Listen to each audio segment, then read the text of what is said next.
Hello, everyone, and happy Thursday night. This is the 59th day of quarantine. I'm not sure. 59? Yeah, 11? why not? Yeah, 11 days now. I'm Silver Shells. I'm Cindy Jenkins. And we are the Bling Sisters. And this is Silver Shells Bling Party. On Sundays, we have a jewelry show, and other nights, evenings of the week, we do an entertainment and we interview people. And tonight we have, wait.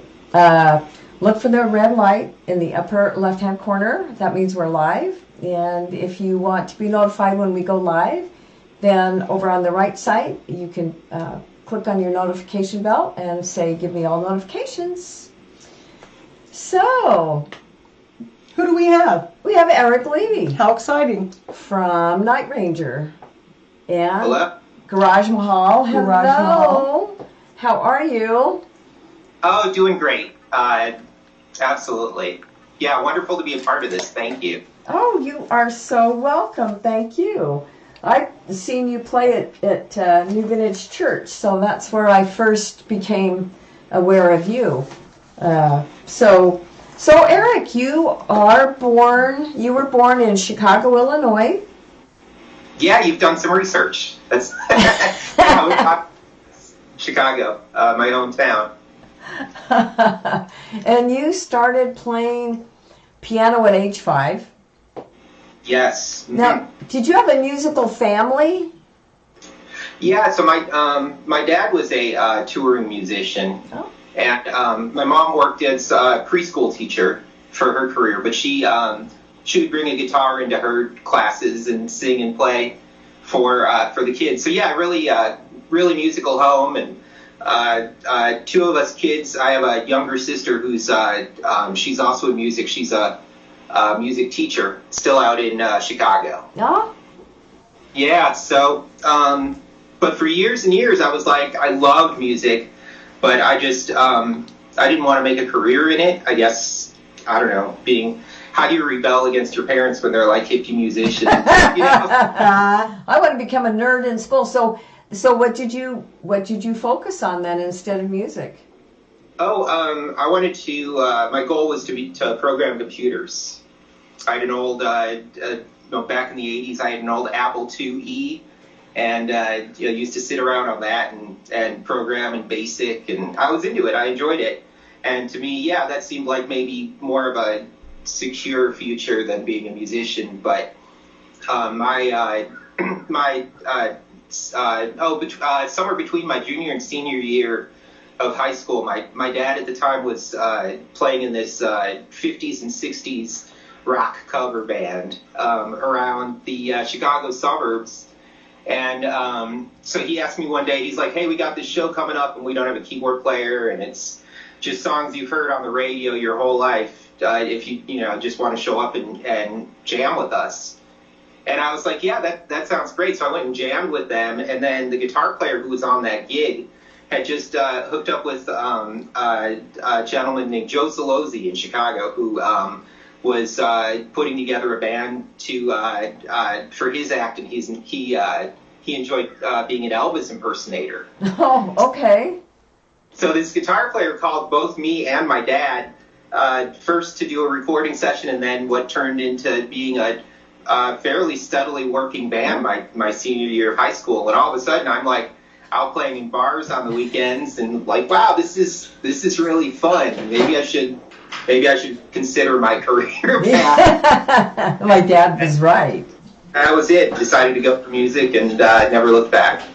Wow. So did you build those? Are those keyboards because of your computer skills? Are you able to build those? Oh, I appreciate you. I don't have those kind of expertise as far as like actually opening keyboards up and tinkering, and there are people who are great at that kind of thing, and I'm not one of them. I stick to the playing part. So somebody, how many keyboards can you play at one time? There's 8 of them right there, right? 8. Well, I have 2 hands. So I guess maybe I could play like 2 keyboards and then like my nose. Well, no. How many keyboards can you play in a set? They all. I guess they all have different functions. Sure, yeah. I can give you a quick tour. Yeah. That's actually triggering a sound module called a Deckard's Dream. That's inspired by the movie Blade Runner, the original Blade Runner. This is I've just got acoustic piano going on this one. This is a Moog Sub 37 here. And another Moog here. This is a Moog 1. Oh, volume's a little low. Oh my heck. Hammond XK5 organ. Another Moog synthesizer up here. That's a Moog Voyager old school. And then over here, Fender Rhodes. Wurlitzer. Oh my gosh. Well, could probably be turned down a little. And finally, up here, I've got a clavinet. I don't know if you can see it. Yeah, On the, a little bit. or maybe.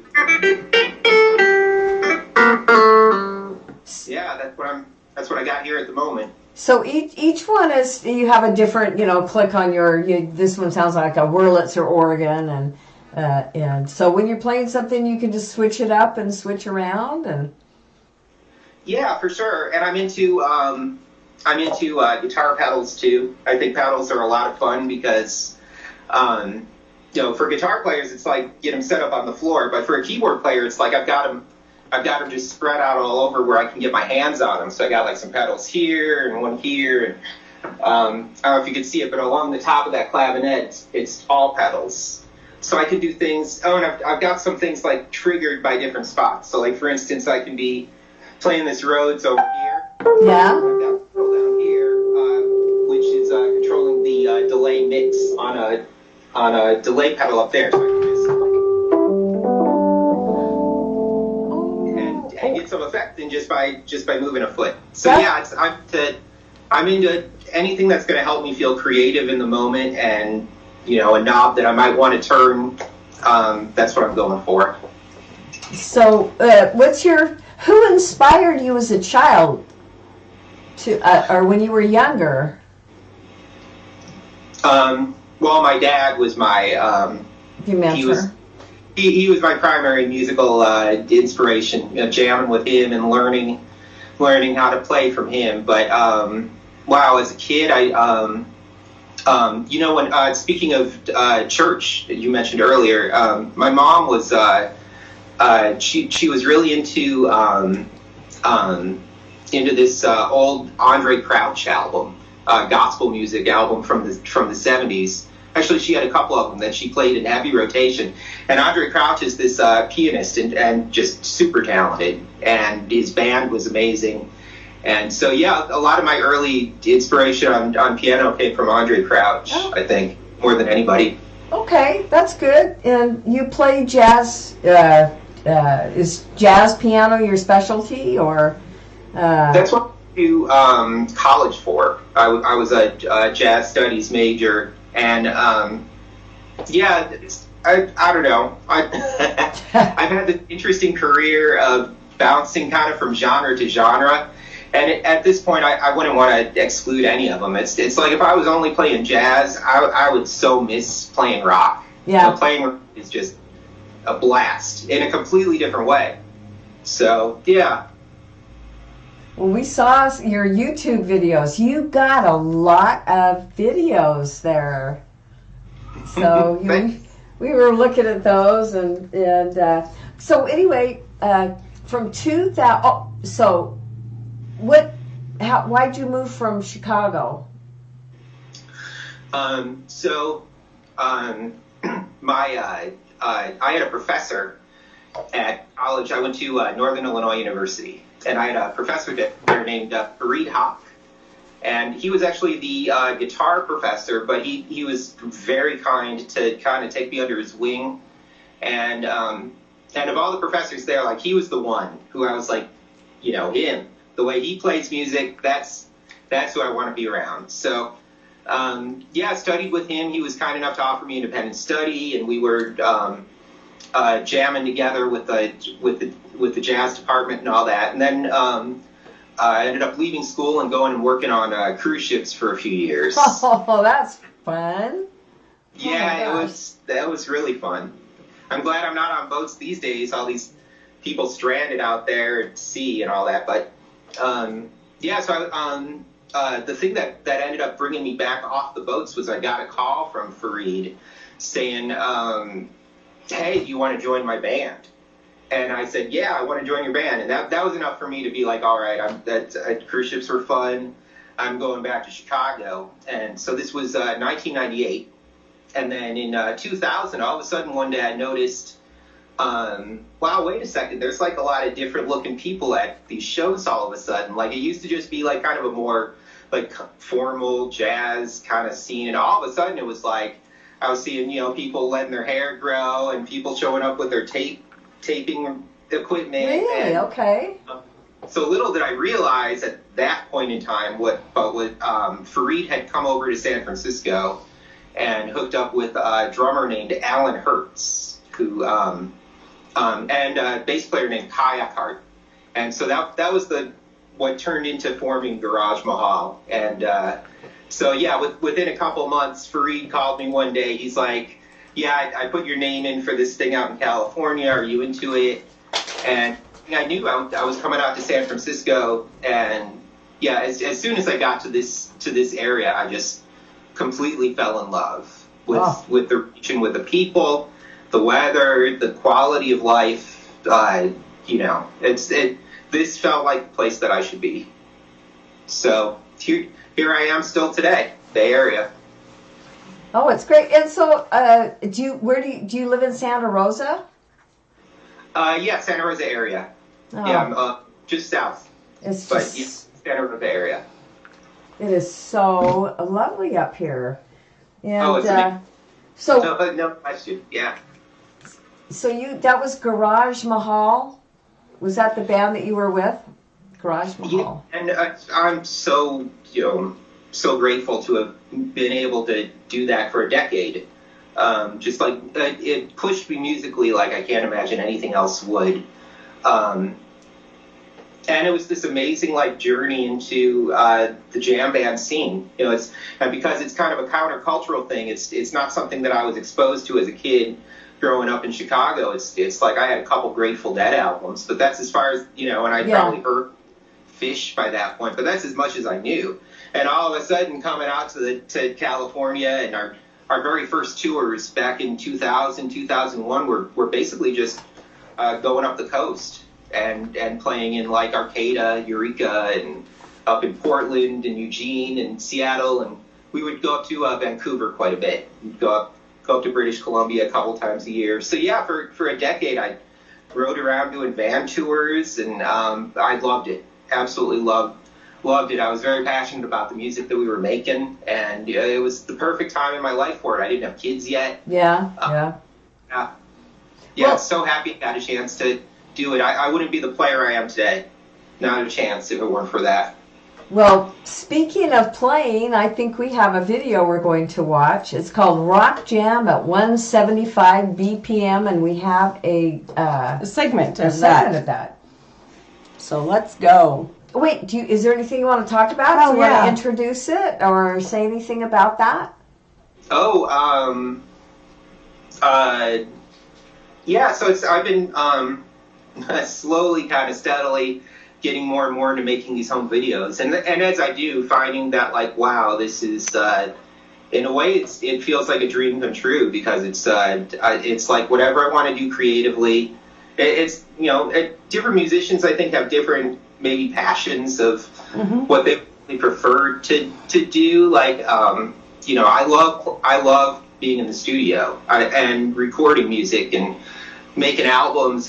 That's super fun, and I would never want to give that up. But for me, the truest joy that I feel as a musician is when I'm playing improvisational music. When I'm just, I can just get in the flow state. I don't have to worry about necessarily, playing parts, or now we're getting to the chorus or any of that. It's like just improvising. So I've gotten into this thing where I like to set up loops and just try and make them evolve and kind of human feeling, and then just jam on top of them. And whatever comes out, and whoever watches, watches. All right. Yeah. Let's go. This will be good.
right. Hi, everyone. We are back. I'm Silver Shells. I'm Cindy Jenkins. And we are the Bling Sisters. And we're here with Silver Shells Bling Party.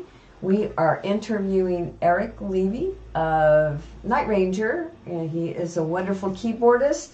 And he is currently with Night Ranger and playing keyboard at New Vintage Church. Probably when they're doing services, right? Yeah, hopefully we'll be back on that soon, right? Right. All right, Eric, I have a question for you. Is it true or false you were hired for Night Ranger because of your looks?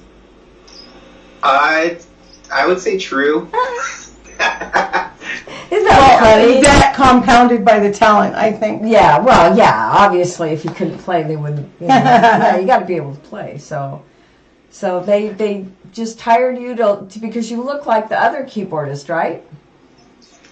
Yeah, Alan Fitzgerald, the original keyboard player, who I have him to thank for the last 10 years of my life, 9.5 years of my life. Oh man, Right. The story, it actually involves New Vintage Church Okay. directly. I wouldn't be in Night Ranger if it weren't if it weren't for New Vintage.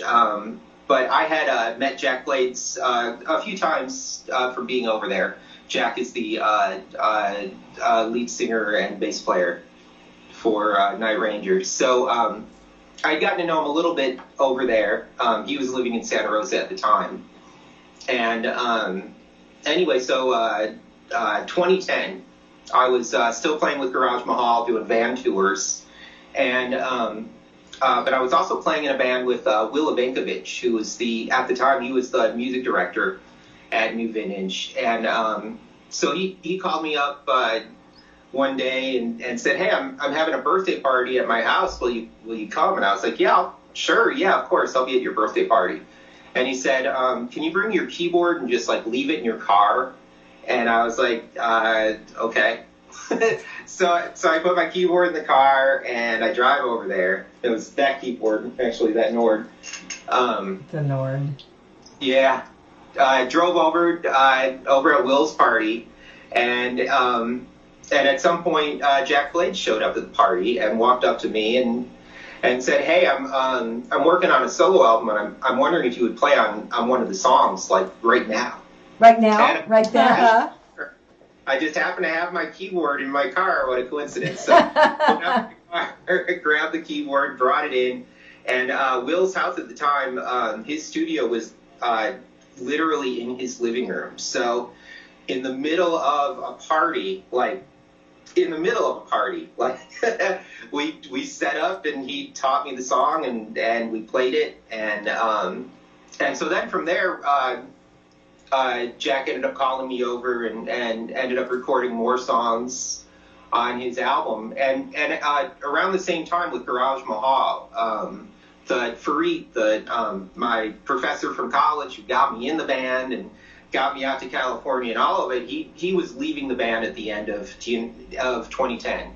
And so Garage Mahal was planning to continue, but I had mixed emotions about all of it and a lot of uncertainty, and we had one tour left on the books, and that was between Christmas and New Year's 2010. So the night before I'm leaving to go on this this tour, I get a call from Jack Blades. And Jack said, "Hey, so the keyboard player for Night Ranger's leaving the band, and we're about to record a new album, and then we're going to go on a world tour with Journey. Are you interested?" Oh! Absolutely. I said, "Yes, I'm interested. I've got one tour left on the books, and I'll be home in a week." So I went on iTunes that night, and this was back in the iPod days. Like, okay, what should I listen to? So I went and downloaded Night Ranger's Greatest Hits, and so I'm sitting in the van listening, not telling anybody. I didn't tell anybody at all. I'm just kind of sitting in the van tour, checking out the music, okay, what are these songs all about? And then and so we played our last show, New Year's Eve, in British Columbia, and we're driving back the next day, driving back down to California, and we hit some black ice and totally spun out on the road, and we were fine. Everybody was fine, but we ended up having to ditch our van in Washington State and rent a van to get back down. Wow. And so it just everything felt like, okay, Garage Mahal, the band actually only owned one thing at the time. And now, all right, maybe it's time for the next chapter of my life. So when I first started going over to the studio and jamming with the guys, at first it was like, hey, let's take things as they go, and for the moment we don't know about the band thing, but we'd love for you to be the keyboard player on this album. So that's where things started, and eventually, though, they invited me. They're like, hey, yeah, you want to be in the band? And so my first show felt like kind of a mellow warm-up show. We were playing at a casino over in Sacramento. So it felt almost like I was just going to play whatever I'll gig, just threw a couple keyboards in the car and drove to Sacramento and sat up and played the show. And I remember thinking I didn't realize it was going to be this much fun. Yeah. I believe how fun it was. high energy and just a blast. So we're done playing the show, and I loaded up my car, and I got a text from one of the guys in the crew, like, "Hey, I know you're driving back home tonight, but we're eating over in the cafe at the casino if you want to join us before you drive back." And I was like, "Yeah, sure." So I walked into the casino park, walked in, and I'm looking around like, okay, where's this restaurant at? And a couple people walked up, and they're like, "Hey, great show tonight, and hey, can we get a picture with you?" And I was like, "Yeah, totally. Thanks for coming." And then like another couple people were like, "Hey, great show, and can we get a picture?" And then at some point I like turned around and I realized I was completely encircled by people. Nice. Just me in the middle of this circle, but everybody was smiling. So, but this was certainly not It wasn't intimidating. life. And then security guy walked over and said, "Hey, do you need an escort?" And I said, "I guess so." And so that was kind of a learning moment. But my next show was opening for Journey in Mexico City. Ooh. So it was just boom right into 2011, which was a big year for the band. So yeah. 2011. So you like Sister Christian? Fortunately, yeah. It's yeah, it's so it's I never want to take that song for granted. Yeah. Because Kelly, our drummer, is the one who wrote that song and sings it, and he'll usually start singing the song, and the song starts with just piano and vocals, and but he'll usually stop singing and just kind of let the audience take it at times. So it's I still feel like that's one of the coolest things, just like playing piano and hearing like all these people out there all singing along. Yeah. Yeah. It's amazing. So we have some people. Oh, we have some people to acknowledge. Yes, we have some people to acknowledge that are watching. Let's see. We have Tamara Nottingham, Melody Mitchell, Shannon Cinnamon McLeod. Hello, ladies. Patty Jones, Candace Sue Akers, Tamara, James Hicks. My mom. Speed Wagoner. The best guy. Speed Wagoner. Jeannie. Lorraine. We love you guys. Thanks for watching. Yeah. So, we would like to hear you play something. Oh, sure, yeah. Cindy had requested organ, so. Have you ever played a pipe organ?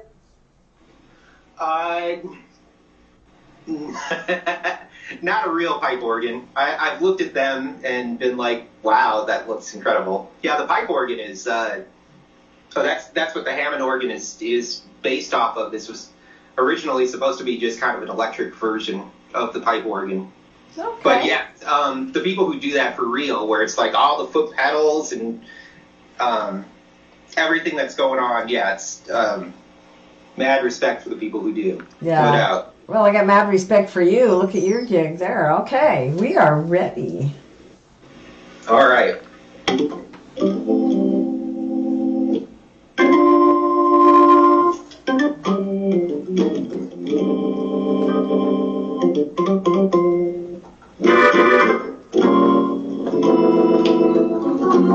I know we both wait for it. Yeah. Getting closer with that.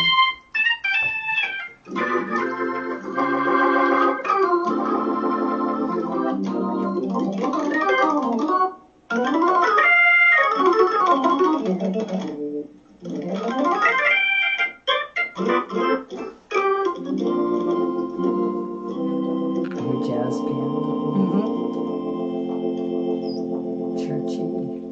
Churchy jazz. That's great. That was great. Is that improv? Did you just improvise that? Yeah, that was just completely improvised. Oh. That wasn't even a song or anything. That was just, yeah. Oh my gosh. That is amazing.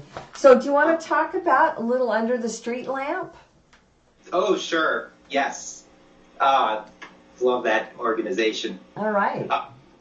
Yeah, so the story with Under the Street Lamp is I was 2013. I got a call from a bass player in Chicago named Pat Williams, and he's like, "Hey, we played together like years and years ago in Chicago, and it's been a long time, and he and I were on similar circuits too. So, but at this point, he's like, hey, I'm music directing this group called Under the Street Lamp, and we're going to go out to the West Coast and do our very very first West Coast tour, and so he was hiring a West Coast band to play the show.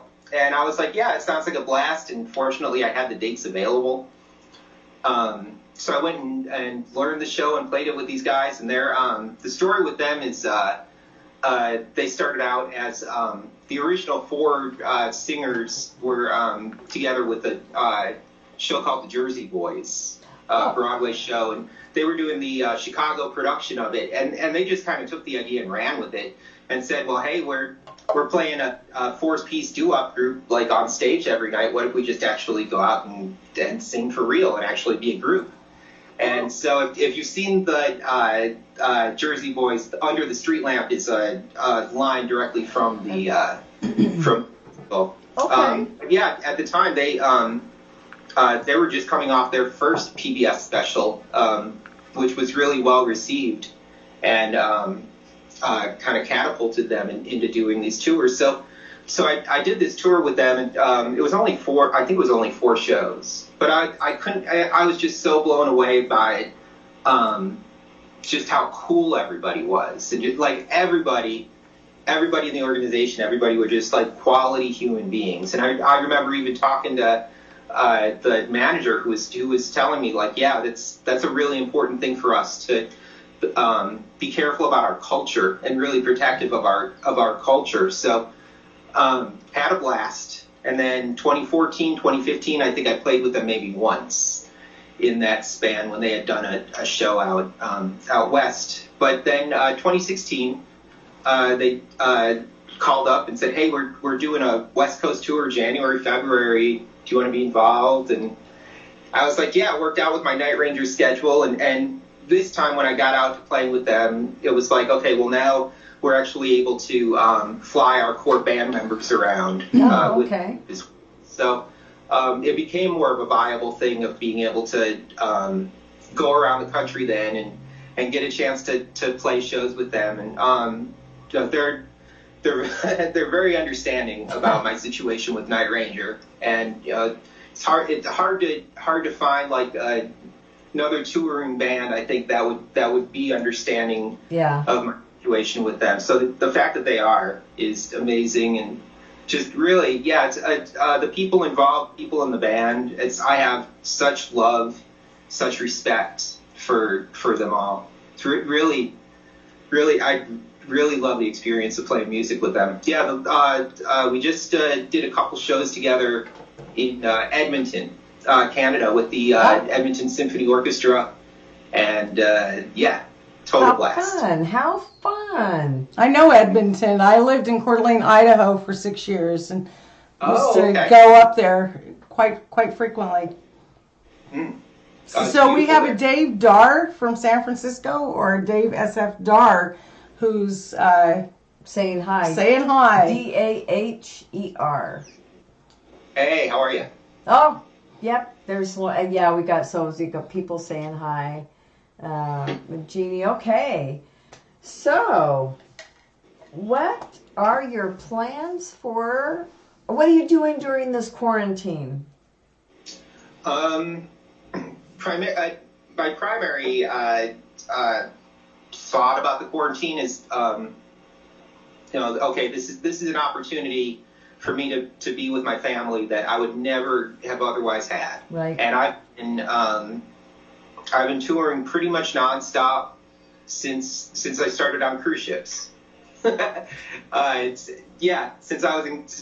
back then. Yeah, my whole career for the most part. Yeah, had a couple years there in Chicago, but certainly since 2000, 2001, I've been going pretty much nonstop. So I'm really looking at this as an opportunity to spend time with my kids too. Yeah. And I have 2 girls and a boy, and our boy is 5 months old.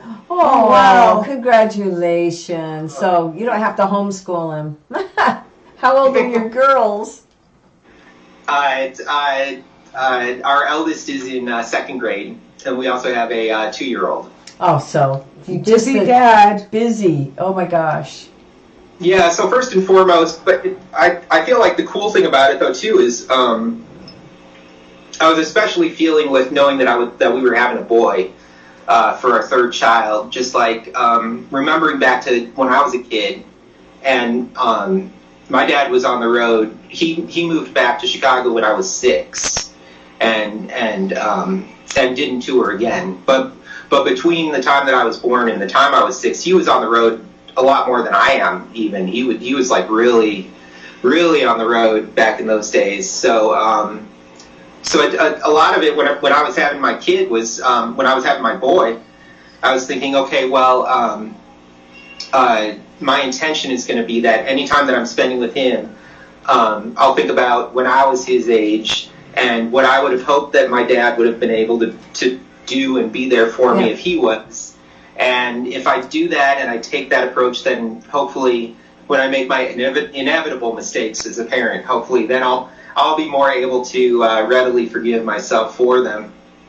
And so yeah, in a way it was like when this pandemic hit, it's like, ooh, okay, who knows when concerts are coming back. Right. Everybody's saying they're the last thing that's going to come back. But what's the really great thing about it? And yeah, it's having this time with the kids that I never would have otherwise. It really, amazing. And your wife or your partner, how is that all good there? Well, it's not really none of my business, but we're just hoping that everything's happy happy in your home. My wife and I have been together since 2006, and yeah, it's fortunately she still has a job. Oh, thank goodness! Thank goodness. So yeah, we're making it work. But yeah, it's great. It's great having the family here. I really feel for musicians who are who don't have anybody, who are just people who are just on their own, just at home. And yeah, I know some musicians who are probably fine with it, like won't even notice the difference. They like being in their studio anyway. But yeah, I can't imagine if I was like by myself through all this day after day after day. Can't even imagine. Well, a lot of people are doing this live streaming, just what we're doing, so they stay connected. Our friends are doing that. I'm doing that with my family. And, I mean, you can physically be alone, but you can be connected, still be connected. So I do have to tell you, I'm Silver Shells. I'm Cindy Jenkins. And we are the Bling Sisters. And this is Silver Shells Bling Party. And so we have a jewelry in our store at www.silvershells.live. The address is right there. The address, yes. Good job. And like us and share. And so we're talking with Eric Levy right now. And let me see. Okay, I saw something. Let's see. What is that? We talked about new video. 24 strings and a drummer. Mm-hmm. That was 2012 when we recorded that, and it's funny. It's like now at times when I've listened back to the way that I played back then, I'm like, I wish I had another crack at it. I think my time feel back then I think was still more on the back side of where Night Rangers is as a whole. And anyway, I'm the one I bring up. I don't like that one. Thank you. Moving right along. Thank you. Next. Moving right along. All right. We're moving right along. We're going to ask you. Do you want to outline what you have planned for the future? Maybe when the quarantine's lifted and we can all start moving around again. Sure. Well, it's definitely been one of those situations where it's like, okay, how fast can I pivot? Because concerts will eventually come back, I trust. But so in the meantime, my focus thus far, career-wise, has been getting up to the point of being able to live stream. And you inviting me to do this is my. I actually did my first live stream 2 nights ago. Excellent. Just streamed from home to Facebook Live. This is my first coordinated, scheduled live stream. But it's great. Yeah, so I figured, okay, this is what I want to start with, getting this off the ground, getting the ability to do this. And I figure, okay, from here, once I'm doing this, through the process of learning this has helped me get set up better for online teaching, which I figured. Oh, good. Right. I figured, someday I'll retire and maybe that's what I'll do. And all of a sudden it's like, okay, that's what I should be doing right now. Why wait? So I figure that's what's next, to really get set up for that, and just be able to know what I'm doing enough to competently be able to offer people lessons and feel like they're getting enough value for it to be worth their while. And then other than that, I'm just hopeful that we can get a vaccine soon, that we can get tests, the antibody tests going soon, so that eventually people can go to concerts together again. And it's it's incredible what the internet's allowing us to do. Right now, they certainly didn't have any of this back in 1918, the last time. No, they did. Well, even 20 years ago, we would have been 5 cents a minute texting or whatever. Remember what it used to cost to text? I remember those days. Yeah, a dime.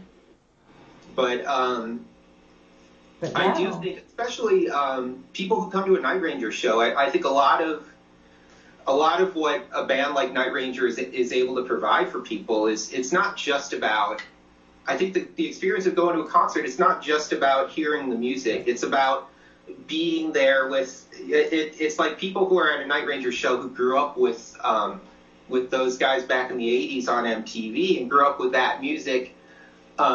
It's like you get a whole bunch of people together and everybody's singing songs together that they know and experiencing this together. And I remember a scientific experiment where they postulated that when you hear music that you knew back in earlier times in your life, your brain chemistry will actually change to mimic the brain chemistry that you had back then. So that, I think about that one a lot. I'll buy that for $1. Yeah, I will too. Where else can people go to like actually feel younger? Like your brain chemistry changes to what it was when you were younger, and you're surrounded with people who are all experiencing this together. I think when people are able to get back together and congregate, that's something that I believe people will want to get back to. Oh yeah, I'll definitely though keep a mask in my purse, especially for crowded places now.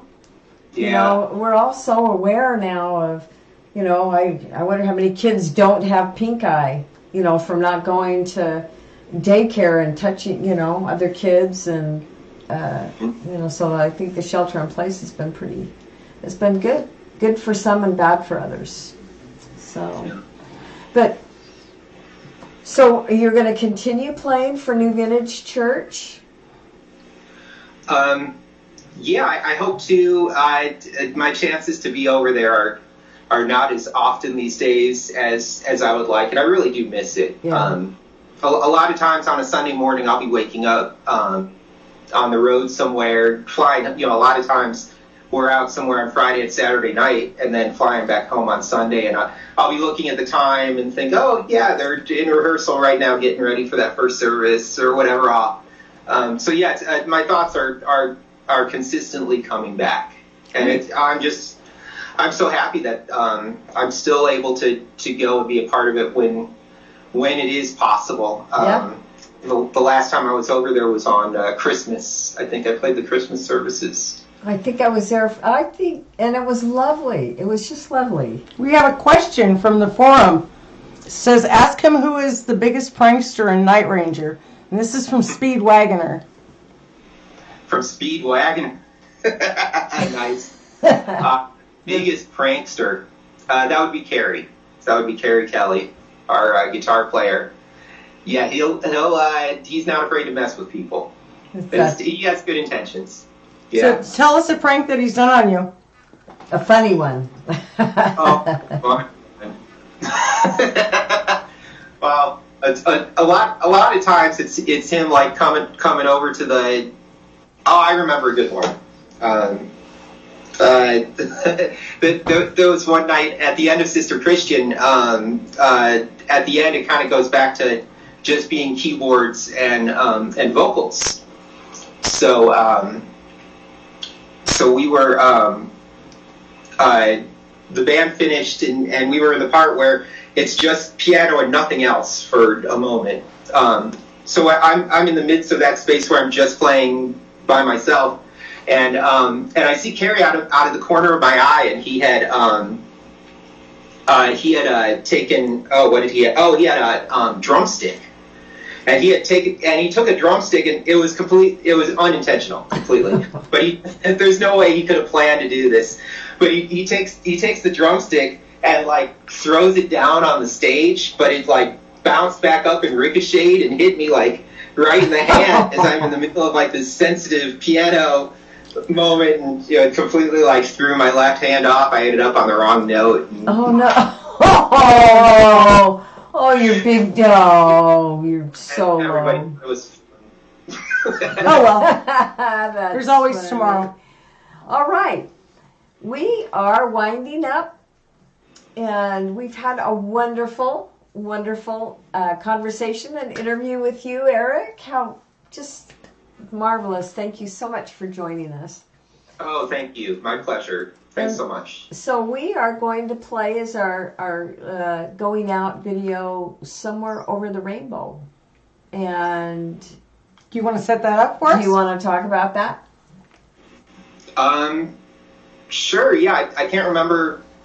Oh, yeah, I can tell you a bit of backstory about that evening when I recorded that. I'm still figuring out my whole live streaming and recording in general here. So that particular night, I had set up my. I was still just filming from I was filming from my phone that night, and I had set up my camera in a spot where I like the way it looked, and it's you'll see it on the video. But unfortunately, I ended up recording a bunch of songs that night, and afterwards, when I'm watching. I hadn't realized how much the camera was shaking and how much I was shaking the keyboard. Oh. And I was playing, and there was only one song from that whole session where the camera wasn't shaking, and it was because it was a ballad, and it was Somewhere Over the Rainbow. So that ended up being the only song that I posted from that particular night. Well, and we get to watch it, so it is a special song. Mm-hmm. Here it goes. Awesome. Thank you. Good night, Good Eric. night, everyone. Good night, Eric. Good night, everyone. Bye. Stay safe, sober, and healthy. Sober, sane. I love Stay you, Mom. I love you guys. Bye.